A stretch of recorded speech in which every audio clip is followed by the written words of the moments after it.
e que a morte ela não existe. Existe um afastamento temporário. Então assim, e agora eu preciso lembrar de tudo que eu aprendi. Por exemplo, as pessoas que nós amamos. Exatamente entender que a vida não é sobre uma felicidade perpétua, porque isso é uma visão infantil da vida, mas é de como eu vivo a experiência, inclusive de dor, né? Acho que a ideia de dar graça em tudo, como dizia Paulo, né? Mas como é que eu vou dar graça na desgraça? Mas será que a desgraça não seria talvez o nome que eu dou a um evento que na hora eu não tenho compreensão de entender o caráter pedagógico que ele tem, mas assim que passa um tempo depois, algum ano depois, eu entendo como foi importante para forjar em mim força e caráter, e agora eu vejo que aquilo que eu chamei de desgraça é graça.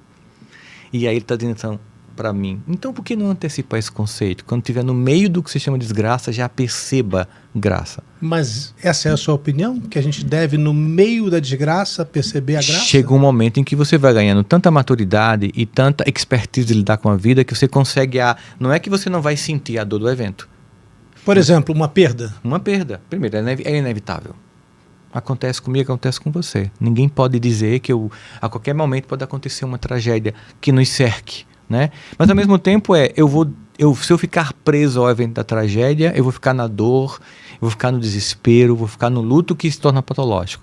Se eu entendo, é inevitável, faz parte da experiência humana, e agora me resta acolher meu coração enlutado e depois lembrar que essa pessoa é inapagável em mim e que a morte ela não existe.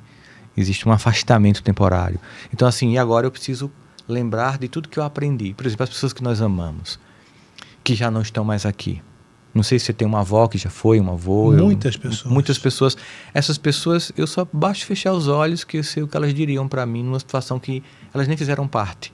Tipo, um problema atual, minha mãe que já não está mais aqui há mais de 10 anos, uma coisa que é muito atual, eu posso fechar os olhos e sei que conselho ela daria. Porque ela não está impregnada só no meu DNA. Está na minha memória. Então, passado o evento do luto, da despedida, agora é a presença. A presença aqui enquanto falo dela. Mas você falou de algo importante. Tem o momento do luto. Tem o momento do luto. Tem que acolher. Não posso dá pular. para negar o luto. Não posso pular a etapa. Eu não posso... Isso torna a vida infeliz. Numa sociedade que só quer performar, que todo mundo quer mostrar que é forte, que ninguém pode ter fragilidade, vulnerabilidade, a gente não consegue mais nem pedir socorro, né? E às vezes a infelicidade é a incapacidade de suportar o de infeliz. De não ter ninguém que dá suporte porque você não pede socorro, porque você não quer mostrar fragilidade. Especialmente no universo masculino, que a gente é estimulado a só mostrar vantagem, a contar vantagem para os amigos. Então, quando a gente está mal, a gente não busca ajuda, nem vai buscar ajuda profissional. Mas o que a gente faz é chegar no lugar e fazer garçom, aqui, nessa mesa de bar. Porque para o garçom eu posso me expor, para meus amigos não. Interessante, né? Então, você veja, eu vou me expor para um estranho, porque para meus amigos eu conto vantagem. E a quem eu peço socorro nos dias difíceis? Porque a felicidade também é repertório de afetos. Quem está comigo quando a vida está difícil? Quem é que me apoia no dia do luto? Quem é que diz para mim, a gente está junto, vamos fazer esses exames, se precisar fazer químio e rádio, a gente está junto. Essa trajetória faz com que mesmo num dia muito difícil você sinta, eu não estou só passando por isso.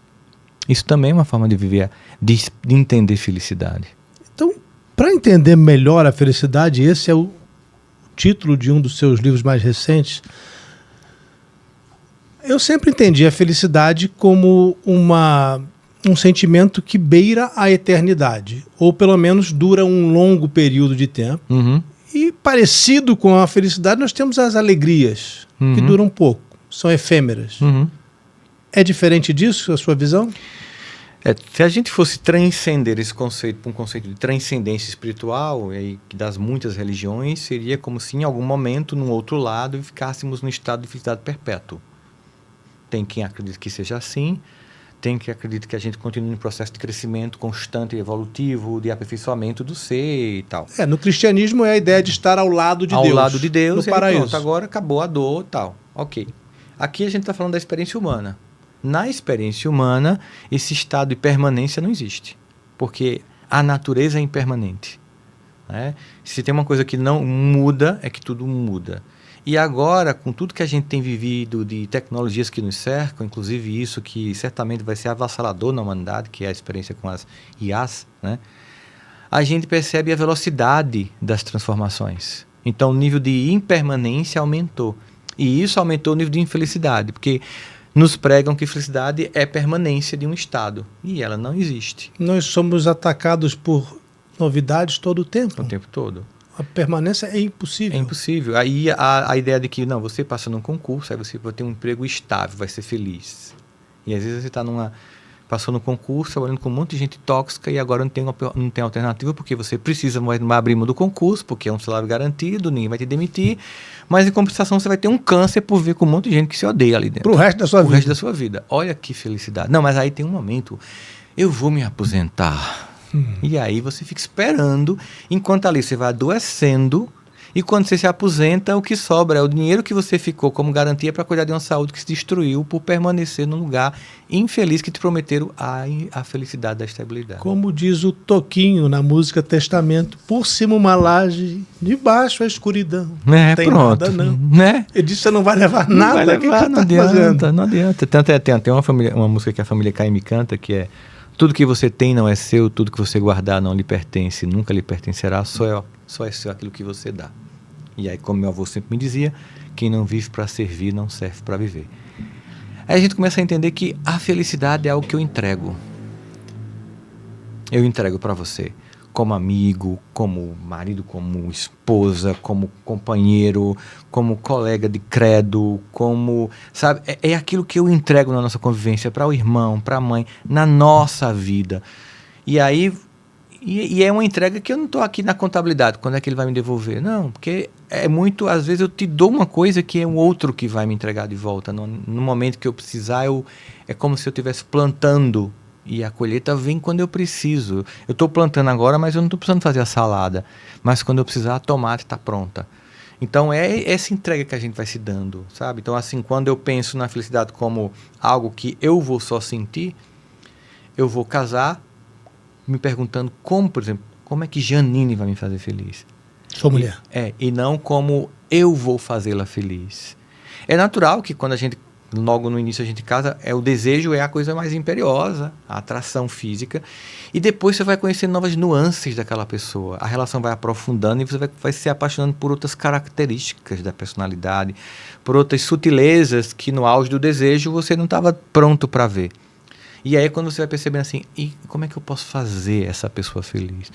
Às vezes você vem nesse movimento. Eu estava vindo no Uber, conversando com a pessoa do Uber, né, sobre o fato de que às vezes ele dizia as minhas viagens mais infelizes são quando as pessoas infelizes entram aqui dentro. Uhum. Eu disse, eu sei que você sente que elas nem precisam falar que elas são infelizes. Não, eu sinto até a energia que elas são infelizes. E eu digo assim, só que tem uma coisa, você tem uma vantagem sobre elas. E qual é? É que a corrida acaba, mas elas permanecem sendo quem são. Então, ser elas infelizes é pior do que dar carona a elas, né? Quando eu vejo uma pessoa muito infeliz e que provoca a infelicidade, eu lembro uma vez eu estava com uma pessoa onde eu trabalhava, que ela era uma pessoa que as pessoas sofriam tanto com ela, que quando tinham que despachar com ela, tomavam um remédio psicotrópico para poder ter coragem, para entrar na sala suportá-la. E quando eu cheguei, no início eu não sabia, e falaram, olha, já tomou um remédio para... Não, eu não vou tomar. Eu cheguei lá e ela realmente gostava de humilhar as pessoas com conhecimento e tal.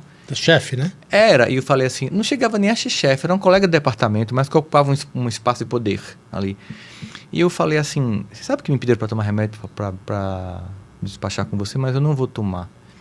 Mas eu quero que você saiba uma coisa, assim, você é inteligente demais, tanto que você ocupa esse espaço por mérito curricular, mas você é inteligente o suficiente para saber que aqui ninguém te suporta. E que quando você senta, a gente levanta. E isso te deixa feliz. É uma sensação de poder. E a pessoa fica olhando para mim assim. Sabe, olha que departamento eu sou. A pessoa foi olhar, psicologia então. Eu te analisei. Você disse isso para ela? Disse, a pessoa olhou assim para mim e fez. E eu vejo que você é uma pessoa infeliz. E você talvez tenha tido uma infância muito difícil. Se viu numa situação tal e não quis aquela infância que o mundo te colocou, talvez no interior, com pobreza. E disse, eu vou ser muito grande, e você se tornou uma pessoa com um pós-doc em Harvard, né? Qualquer pessoa que tem agora. Você vestiu uma armadura para a guerra, venceu, a guerra acabou e você continua ferindo todo mundo ao seu redor. E aí você não tem ninguém para estourar o champanhe da sua vitória, porque ela é pífia.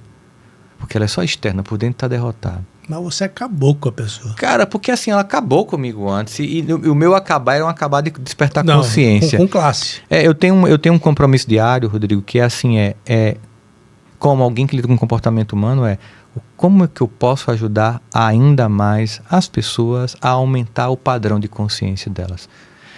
Qual é a minha contribuição para o mundo, digamos assim? É como alguém que lida com comportamento, ajudar você a refletir, seja num post na rede social, num livro, numa coluna da CBN, numa palestra, qualquer coisa que eu faça é como eu posso ser um instrumento de elevação de consciência. Então, mesmo num momento como esse, apesar de eu também estar querendo feri-la, porque ela me feriu, não estou negando isso aqui, mas eu queria feri-la para despertá-la, né? E a pessoa começou a chorar. E se abriu. Aí, quando ela começou a chorar, eu fiquei movido de 2 sentimentos. Um que era de alegria, me vinguei, e o outro era, é uma criança ferida. E ela se abriu. Foi nessa época aqui que isso aconteceu? Foi.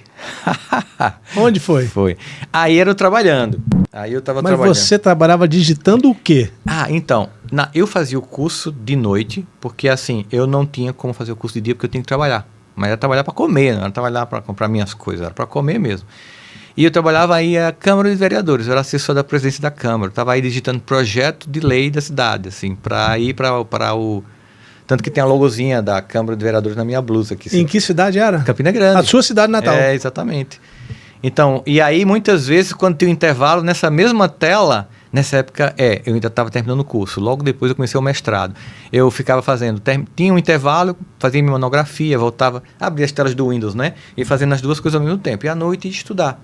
Mas foi nessa época aí, logo depois, eu passo no concurso, um pouco depois disso aí, e tem essa colega que tem esse comportamento.